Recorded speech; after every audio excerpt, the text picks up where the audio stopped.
ఇక రాష్ట్రపతి ఎన్నికలకు టీఆర్ఎస్ సిద్ధమైంది. ఓటింగ్ మీద పార్టీ ఎమ్మెల్యేలకు అవగాహన కల్పించారు సీఎం కేసీఆర్. ఓటు ఎట్లా వేయాలనో స్వయంగా చూపించారు. ఎమ్మెల్యేలకు కొన్ని సూచనలు చేశారు. ఒకటో ప్రాధాన్యత ఓటు మాత్రమే వేయాలని ఎమ్మెల్యేలకు చెప్పారు. రెండో ప్రాధాన్యత ఓటుని టచ్ చేయొద్దన్నారు కేసీఆర్. ఇవాళ మల్లోపారి ఎమ్మెల్యేలందరూ తెలంగాణ భవన్కి వచ్చారు. మల్లోసారి మాక్ పోలింగ్లో పాల్గొన్నారు. అట్నుంచి 2 బస్సులలో అందరూ ఒక్కసారే అసెంబ్లీకి పోతారు. అందరూ ఒకే లైన్లో ఉండి ఓటేయనున్నారు. ఇప్పటికే నిబంధన పత్రాలను ఎమ్మెల్యేలకు ఇచ్చిండ్రు. ఎమ్మెల్యేల కోఆర్డినేషన్ బాధ్యతను నేతలు హరీష్ రావు, కడియం శ్రీహరికి అప్పగించిండ్రు సీఎం.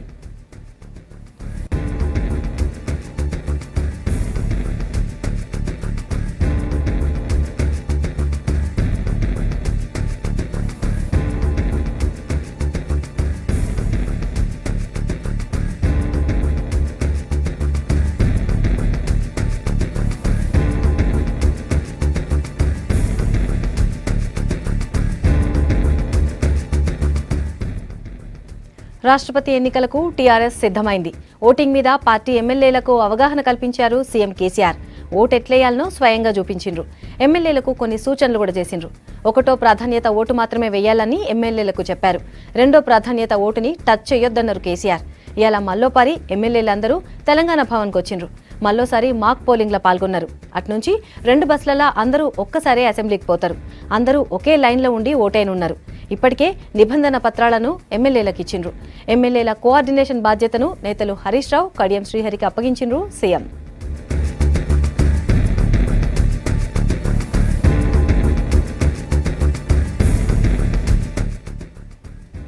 రాష్ట్రపతి ఎన్నికల పోలింగ్ కోసం మల్లోపారి తెలంగాణ భవన్లో టీఆర్ఎస్ ఎమ్మెల్యేలు భేటీ అయినరు. ఇంకా సేపట్ల బస్సులల్లో అసెంబ్లీకి పోతారు. దీని మీద ఇంకిన్ని వివరాలు శివారెడ్డిని అడిగి తెలుసుకుందాం. శివారెడ్డి, చెప్పండి, టీఆర్ఎస్ నేతలు ఎప్పుడు అసెంబ్లీకి పోతారు? మాక్ పోలింగ్ మీద అప్డేట్స్ ఏంటి?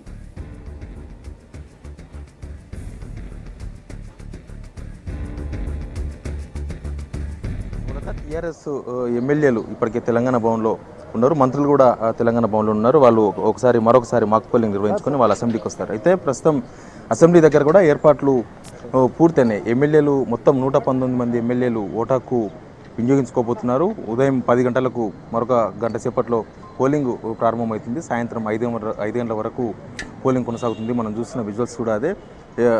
ఎలక్షన్ కమిషన్ పరిధిలో ఉంది ఈ ప్రాంతం అంతా. కాబట్టి ఓటర్స్, ఎమ్మెల్యే అంతా ఓటర్సే. వాళ్ళ సెల్ ఫోన్లు కానీ, వాళ్ళ పెన్స్ కానీ, వాళ్ళకి సంబంధించిన ఏవి కూడా లోపలికి అలో చేయట్లేదు. లోపలికి అలో లేదని బోర్డులు డిస్ప్లే చేశారు.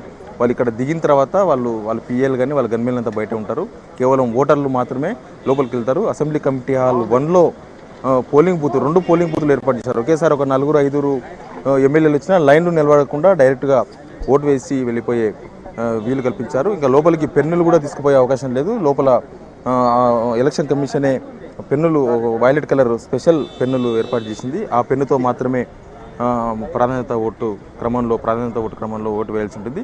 బ్యాలెట్ పేపర్ ద్వారా పింక్ కలర్ బ్యాలెట్ పేపర్ ఉంటుంది. ఆ బ్యాలెట్ పేపర్లో కూడా ఫస్ట్ మీరా కుమార్ పేరు, సెకండ్ ఎన్డీఏ అభ్యర్థి కోవింద్, ఈ 2 సీరియల్గా ఉంటాయి. ప్రాధాన్యత క్రమంలో ఎవరికి నచ్చిన అభ్యర్థికి వాళ్ళు ఓటు వేస్తారు. మీడియాను కూడా రిస్ట్రిక్ట్ చేశారు. మీడియా వాళ్ళకు కూడా బయట వచ్చే లీడర్లను ఇంటర్వ్యూ చేయడం కానీ, వాళ్ళతో ఇంటరాక్షన్స్ అట్లాంటివి ఏమి లేవు. ఓటర్లు నేరుగా ఓటు వేసి మళ్ళీ వాళ్ళు ఇక్కడ నిలబడకుండా బయటికి వెళ్ళిపోవాలి. మళ్ళీ వాళ్ళకి వేరే ఎల్పీ ఆఫీసులకు అక్కడ కూడా పర్మిషన్ లేదు. మిగతా బయటి వాళ్ళు ఎవరికి కూడా ఈరోజు అసెంబ్లీలోకి పర్మిషన్ లేదు. అసెంబ్లీ ఎంప్లాయీస్, ఓటర్లు, మీడియాకు సంబంధించిన ప్రతినిధులకు మాత్రమే అసెంబ్లీలోకి ఎంట్రీ ఉంటుంది. ఇక మిగతా పార్టీలకు సంబంధించి అన్ని పార్టీల నేతలు ఒకరొకరుగా కాకుండా అందరూ గ్రూపులుగా, టీములుగా వచ్చి ఓటాకు వినియోగించుకునేందుకు ఏర్పాట్లు చేశారు. తెలంగాణ భవన్లో టీఆర్ఎస్ ఎమ్మెల్యేలు, మంత్రులు అక్కడ ఉన్నారు.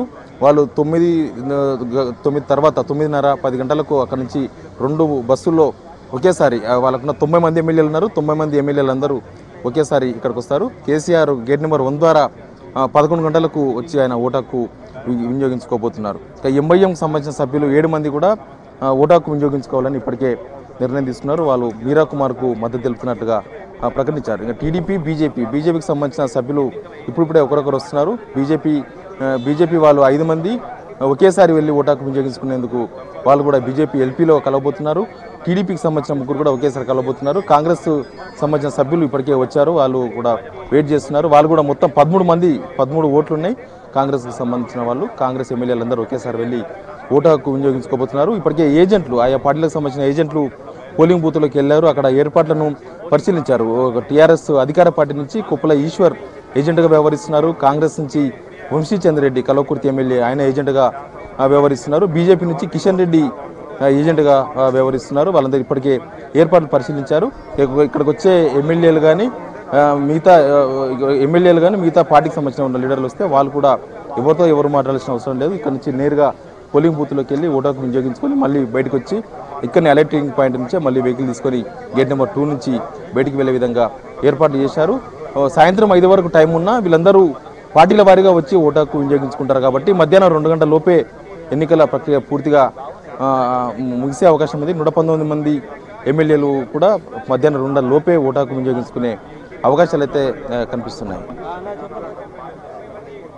Right Sivareddy, thanks.